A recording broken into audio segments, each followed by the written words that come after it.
don't know why I'm laughing, but hi guys, welcome back to my YouTube channel.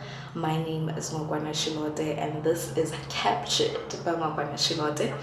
If you're new here, please, baby girl, brother, feel free to subscribe, feel free to join the party.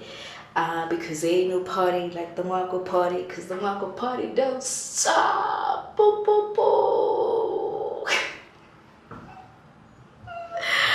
And if you're coming back, thank you so much for coming back, and thank you guys for the love and support that you guys have been showing me. Currently the time is it's 9 o'clock. It's the 19th. Is it the 19th? Yeah, it's the 19th of November. I am in Joburg. So usually when I'm off, or usually when I'm on leave, I like just coming back to Joburg or to Gauteng in general. Those who know me know that I spent my varsity days this side in Gauteng, and I had a ball. I definitely had the time of my life. Just good to go back and reconnect, you know, with your people and reconnect with the environment, you know. You stay motivated, you know. I don't know if that makes sense, you know. But yeah, I'm going to an event. I'm going to the Masterclass. AFI is hosting a Masterclass. Those who don't know, AFI is African Fashion International, and they're the ones that host Fashion Week. Yeah, so I'm going to the event. I got my ticket already. The ticket was like 350. I was supposed to go to the fashion show, right? So I just to be honest with you guys, I just bought my ticket late. So I'm gonna quickly take a shower so I have enough time to do a proper face beat, and to make sure, since I didn't go to the actual fashion show, I'm actually wearing the outfit that was meant for the fashion show to the masterclass. Now, for those who don't know the masterclass, right, it's like a seminar, you know, and they basically tell you about fashion trends and stuff like that. I think it's very important to be in spaces where you have like-minded people, and I think it's very important, especially as a fashion entrepreneur myself. I like to immerse myself in the industry. I like to know what's happening in the industry, and I think that's a great way to do that, attending master classes. And big ups to AFI for creating that opportunity for us young fashion entrepreneurs to actually attend such. So let me quickly wash my face, brush my teeth, hop into the shower, do my face, and take you guys to the masterclass. So this vlog is going to be a day in the life. It's going to be a day in the life of what I do when I'm off. I'm still learning, I'm still easing my way into vlogging, so I think a day in my life is better than a weekly vlog. So guys, we are definitely getting there. So let me stop rambling and talking. Let me get things done. Let me move, because I'm gonna be late. So, and I don't want to be late. Let me wash my face, brush my teeth, shower, do my face, and then let me take you guys along with me.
Girls top from Nefertiti Clothing, and I'm wearing these green pants also from Nefertiti Clothing. There we go. And I am wearing this Zara Versace yellow diamond, my absolute favorite. Like it doesn't want to come out. My absolute favorite.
Really got to do something with changing these pictures. They don't seem to keep up in my head at all.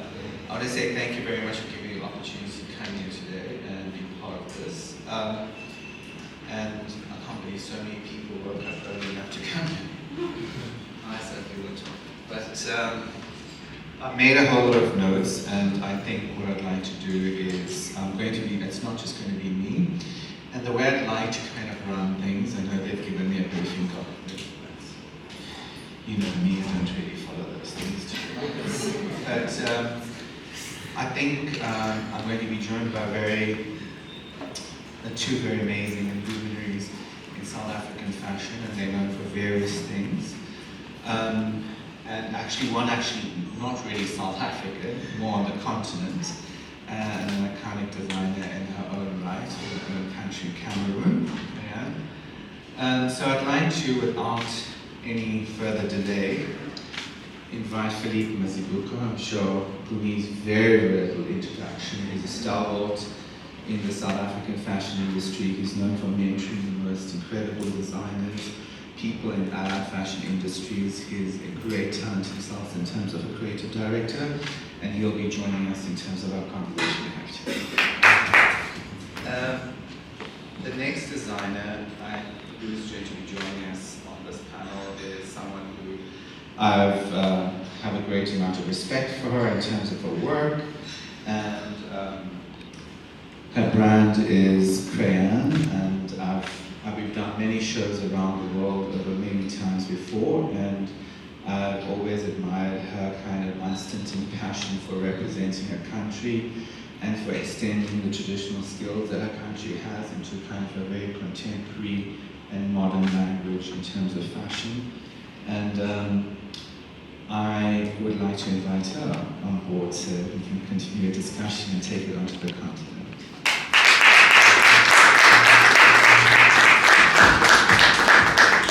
So I thought the last speaker was super interesting in terms of the macro trends in terms of what's happening in the world, but maybe not necessarily very specifically targeted towards the industry we are kind of really immersed in, which is fashion. And I thought we should start. I'm going to start off with some comments. Few brands have sustainable credentials.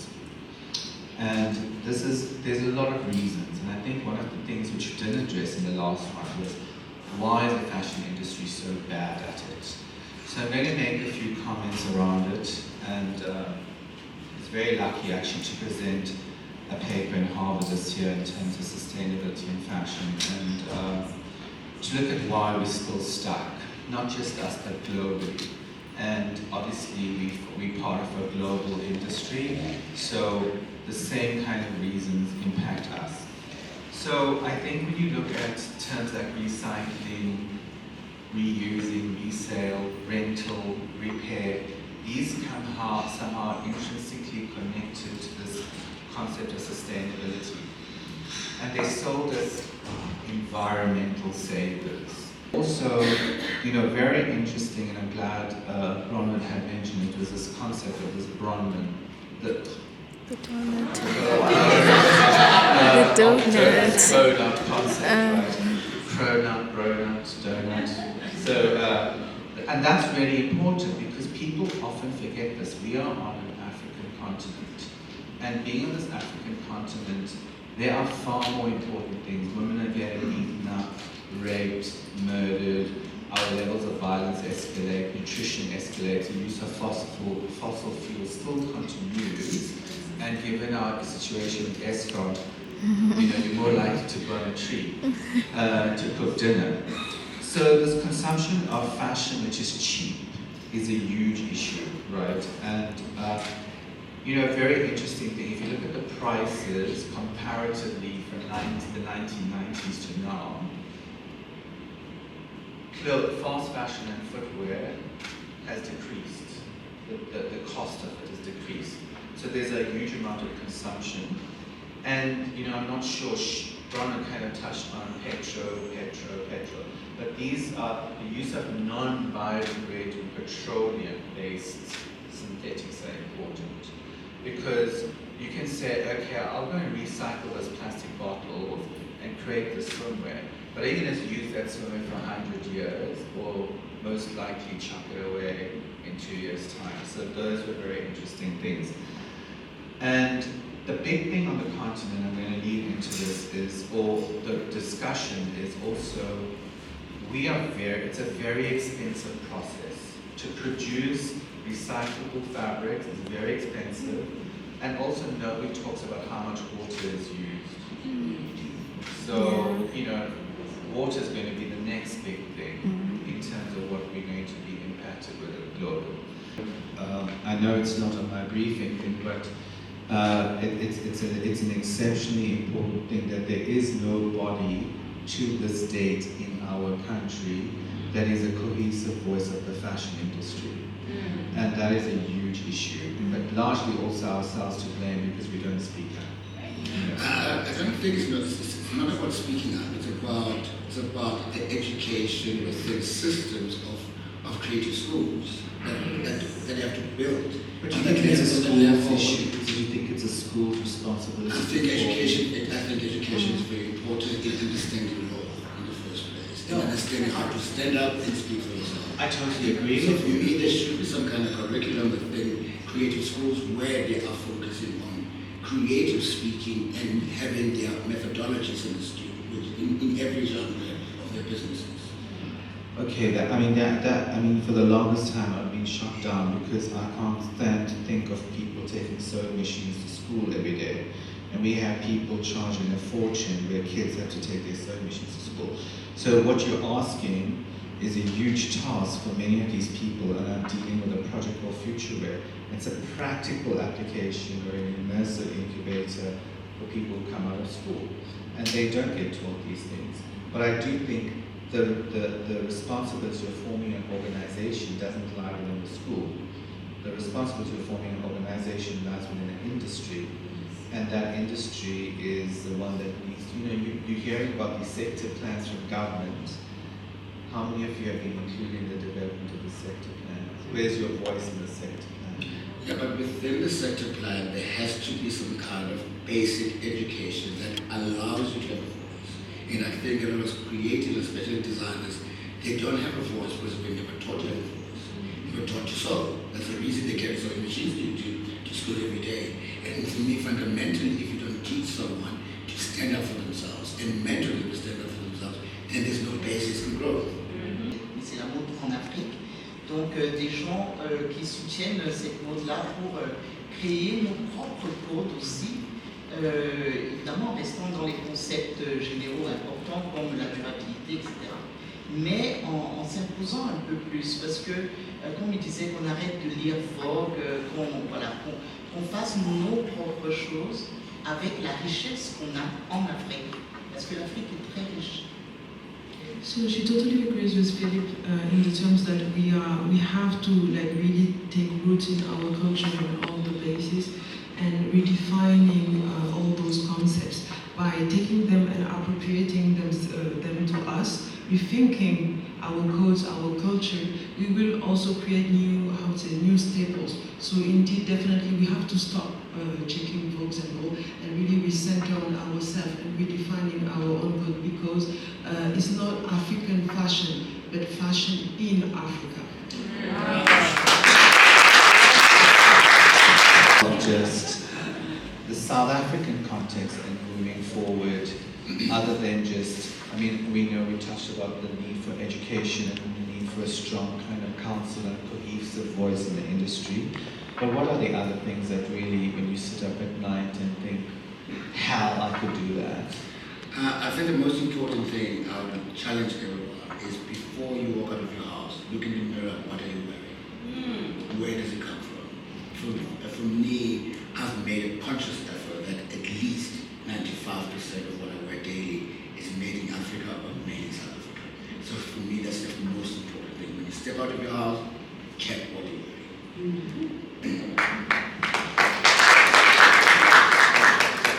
Accent sur le rôle des gouvernements, parce que définitivement, du côté de l'Afrique centrale, franchement, il n'y a rien. Il n'y a rien qui est fait par l'État. Et donc, voilà, on a besoin de l'État pour la formation, on a parlé de tout ce qui était production, des taxes, importation, export, des échanges entre pays. On n'a pas ces opportunités-là dont on en a vraiment besoin. Donc, je ne sais pas si on aura une conclusion après, parce que je vais ajouter. So for her, really, she wants to emphasize on the role of the government, because nothing can happen in the States if the government and our leaders can't get involved in our industry, because it's the first window of the culture in our countries. So definitely in Central Africa and the rest of West Africa, there is really an effort to be done to help and structure all the sector in terms of investment, in terms of education, in terms of school, in terms of taxes, to help people, yes, importation and exportation, and protecting also the local market.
While I was editing, I realized that I don't have a proper outro to end this video, and I hate it so much when just people just randomly like leave us in the loop and don't end the vlog or the video properly. So you know what, my lips are actually bothering me. Moisturize them. I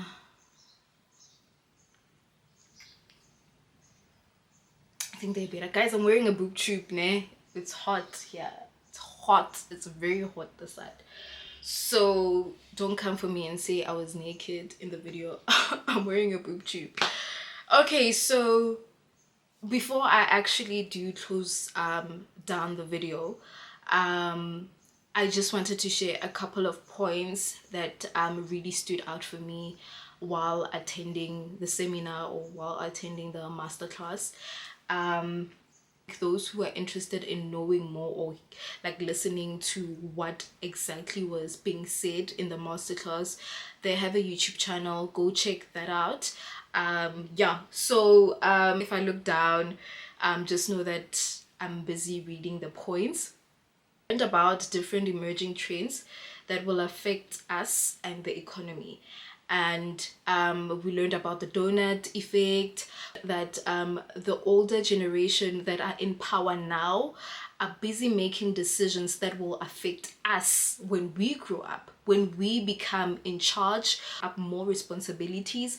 They will actually, the decision they made gonna kind of affect us negatively or positively, but either way they are gonna affect us. And by the time their decisions affect us, I don't know where they will be, but they will not be around to see all of that happening. So it was kind of interesting talking about that.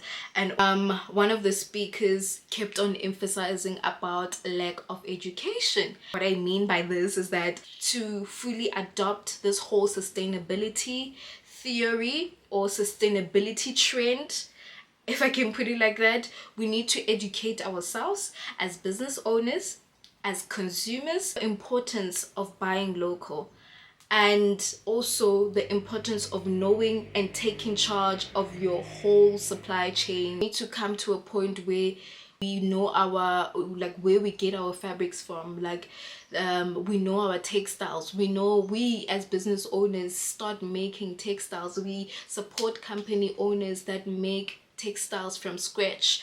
And my next point is that when I mean we as Africans, we turn to look at other continents for inspiration, not knowing that we have such a rich culture, rich heritage, minerals, and other continents are actually looking up to us for ideas. You know, they're looking into Africa for inspiration. They're looking into Africa for new trends, and we are out here looking unto them. You know, that's why we find it okay for a luxury brand that was born in Italy to come and adopt, for instance, a fabric that is, to us, it's part of our culture, and then make a bag or a scarf or a blanket out of it and then sell it to us times 2 of the actual cost, and then we'll be queuing there at Diamond Walk wanting to buy the same product that is considered as our culture. And that's why I'm saying, Guti, and now we find it okay, and it's not supposed to be like that. I remember one of the speakers was like, no, we should stop looking at Vogue, we should stop reading Vogue and find inspiration from our roots, where we come from, because Africa is the hub of that, and Africa is the hub of inspiration for other continents. So why can't African people get inspired by our own African stories, you know, by our own African culture, by our own textiles and fabrics? So continuing on this point is that one of the speakers emphasized how government has failed us, you know, as creative people, as entrepreneurs, as people in the fashion industry, or people in the creative industry as a whole, and how government has failed to take us seriously. The speakers also gave an example of this point, saying that government doesn't take us seriously, saying that at almost every province we have a China city, right? So what does it say about our local designers? What does it say about people who actually go there and buy a whole outfit for a wedding, or buy, if like, you know, because now you can get a traditional outfit from China Mall. Like, you don't see a need to go to your local designer, go to, hey Mikey, go to unyenzele e, you know, in number for a wedding, you know. This thing that comes up is, oh, China Mall, let me go to China Mall, China City, and see what they have. While we out here, when you know, we selling custom made garments, but you don't see the need for that, you know. So I think, what does that say about our government? You know, what does that say about the creative and the creative industry as a whole? What does that say? What does that say? Let me leave it right there, because I'm gonna go on and on and on, and I don't want to make this video very long. So my last point to each and every one of you guys, and I think this is what also stood out for me the most, is that let us support each other's businesses, small, big. Let us support, especially if it's locally made. If the products or the services or whatever you're selling is locally made, let us support. And I think it's quite important to educate ourselves. Why is it important for me to buy locally? What do I gain for me to buy locally? I think that is very, very important for you to know. And yeah, man, I think that is the end of my video. That is the end of my video. I hope you liked it. If you want more videos like this, I think comment down below. Tell me what you guys think, and if you feel like my content is worth sharing, please feel free to share, and I'll catch you guys in my next video. Don't forget to like, comment, and subscribe, because you know, ain't no party like the Nwaku party, because the Nwaku party don't stop. See you guys in my next video. Bye.